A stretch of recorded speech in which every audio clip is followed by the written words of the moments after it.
L'histoire que je vais te raconter aujourd'hui nous vient tout droit du Mali. Et la dame qui nous raconte son histoire, elle est deuxième femme dans son foyer. Elle va nous raconter comment sa belle-sœur ne l'aime pas dans le foyer. Et pourtant, c'est grâce à sa belle-sœur-là même qu'elle est mariée aujourd'hui. Elle ne comprend pas que maintenant qu'elle est rentrée dans le foyer, sa belle-sœur ne l'aime plus. La dame me dit que Carmélia, c'est le travail de ma belle-sœur qui est là. Ma belle-sœur, quand elle te voit en route, elle va te dire, tu es belle, hein, je t'aime bien. Faut épouser mon frère. Quand tu acceptes d'épouser son frère, quand tu rentres dans le foyer, elle veut maintenant te dicter tout ce que tu dois faire dans le foyer là-bas. Si tu refuses de faire ce qu'elle te dit de faire dans le foyer, tu deviens son ennemi. Et pour se venger de toi maintenant, elle part chercher une autre femme pour que son frère épouse une autre femme. Et aujourd'hui, c'est devenu au tour de la deuxième femme de subir ça. Et c'est cette deuxième femme maintenant qui va me raconter son histoire. Et voici son histoire. La deuxième femme, elle a 25 ans. Elle me dit, Carmélia, à l'époque, j'apprenais hors du Mali. Quand j'ai eu mes diplômes, je suis revenue au Mali et j'ai acheté une petite voiture. Je louais mon appartement dans un quartier de la place. Un soir, je sors de chez moi avec ma voiture. Je vois une dame qui m'arrête. La dame me dit, ah, tu es belle, hein, je t'aime bien, j'aime bien ton affaire. Je veux que tu sois la deuxième femme de mon frère. Mon frère vit en Europe. Il a déjà une femme. Mais ta façon de faire me plaît. Je veux que tu sois la deuxième femme de mon frère. Mon frère, c'est toi que j'ai choisi. La petite, elle a 25 ans. Le monsieur en question vit en Europe. Il a 50 ans. Mais c'est un monsieur qui est aisé. Il a vachement les moyens. C'est comme ça que la petite dit, ok, il n'y a pas de problème, tantine. Si tu veux que je sois la deuxième femme de ton frère, il n'y a pas de problème. Donne-moi le numéro de ton frère. On va se mettre en contact. C'est comme ça que la petite rentre en contact avec le frère en question. Et les deux commencent une relation à distance. Les deux commencent à lever.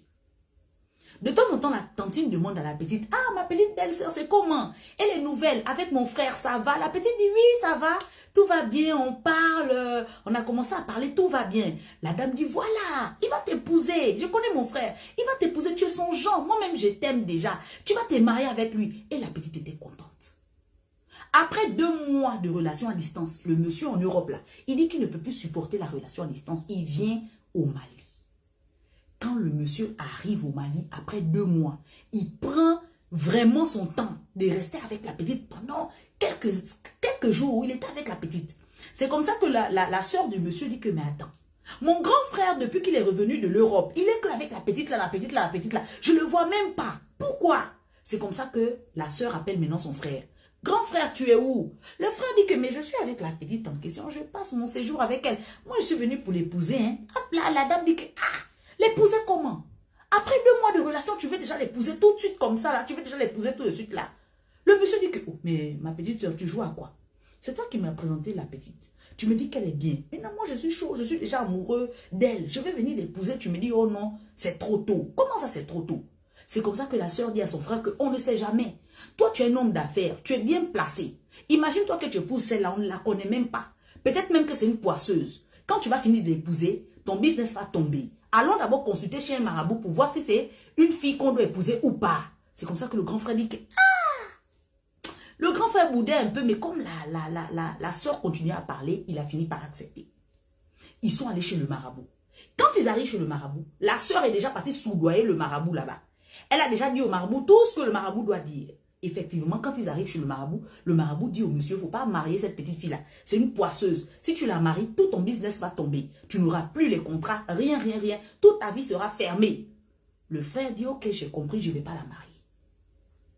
La soeur contourne encore. Elle va voir la petite. Elle dit à la petite que, ah, comment toi tu veux déjà épouser mon frère comme ça, la vite, vite, vite, en 2 mois. Tu ne le connais même pas bien. Il faut attendre encore. La petite dit que, mais tantine, on a déjà développé les sentiments. Moi, je l'aime déjà. Comment tu vas me dire d'attendre?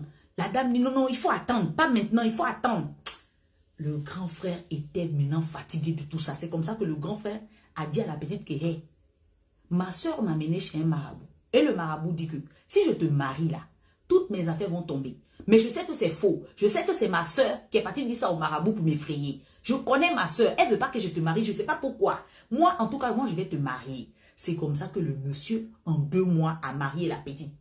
Quand il a marié la petite, il a offert une grande villa à la petite au Mali là-bas. Une grosse voiture à la petite au Mali là-bas. Quand la soeur a vu ça, tout a commencé à l'énerver. Elle a bloqué le numéro de la petite.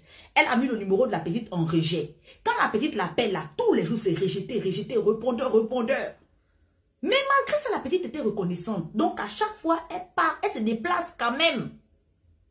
Elle se déplace quand même pour aller voir la tantine. Elle va quand même voir la tantine, genre, c'est grâce à toi que je me suis mariée, merci tantine. Si elle n'emmène pas les choses à la tantine, elle va emmener une grosse enveloppe d'argent pour donner à la tantine. La tantine boude toujours. La tantine est devenue aigrie. Quand la petite même veut chérir la tantine, genre, ma belle-sœur, la tantine fait, oh, laisse-moi, c'est quoi ça? Je veux pas que tu me touches. Toujours la tantine la lorgne avec le coin de l'œil. Tous les jours, la tantine la regarde avec un regard noir.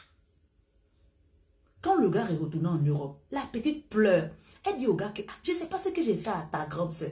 Et pourtant, c'est ta grande soeur qui nous a mis en contact. Je ne sais pas. Si j'ai fait quelque chose à ta grande soeur là, il faut qu'elle me dise comme ça, je vais aller demander pardon. C'est comme ça que le monsieur dit à la petite que, hey, je vais même encore bien te raconter l'histoire. Tu vois ma première femme que j'ai épousée en Europe là, ma première femme là, c'était la meilleure amie de ma soeur. Comme ça, c'était la meilleure amie de ma soeur. Ma soeur a tout fait pour que j'épouse sa meilleure amie. Quand j'ai fini d'épouser sa meilleure amie, j'ai tout donné à sa meilleure amie jusqu'à je suis partie vivre en Europe avec sa meilleure amie. Quand ma soeur a vu ça, ma soeur a commencé à devenir très aigrie quand sa meilleure amie. Elle était contre sa meilleure amie maintenant. C'était maintenant la guerre. Jusqu'à les deux ne se parlaient pas. Ma soeur, pour se venger maintenant, elle m'a cherché une deuxième femme. Et la deuxième femme là, c'est toi. Maintenant, je t'aime à mourir. Maintenant, je t'offre tout. Ma soeur est encore aigrie. Ma soeur, seule là, elle-même, elle sait le problème qu'elle a. Le problème, c'est pas toi. Elle se le sait. Le problème qu'elle a. C'est comme ça que la fille était étonnée que, hein? Donc, toi, ta première femme, c'était la meilleure amie de ta soeur. Et c'était par vengeance que ta soeur m'a présenté à toi. La fille était maintenant étonnée. Le monsieur dit oui. Je connais ma soeur. C'était par vengeance. Et aujourd'hui, maintenant, moi, je t'aime bien. Ça devient maintenant ton tour maintenant. Elle ne veut plus te parler, elle ne veut plus te sentir. La petite dit que non, mais ta soeur m'a même menacé qu'elle va chercher une troisième femme pour toi. Le monsieur dit, laisse-moi ça. Laisse-moi ça.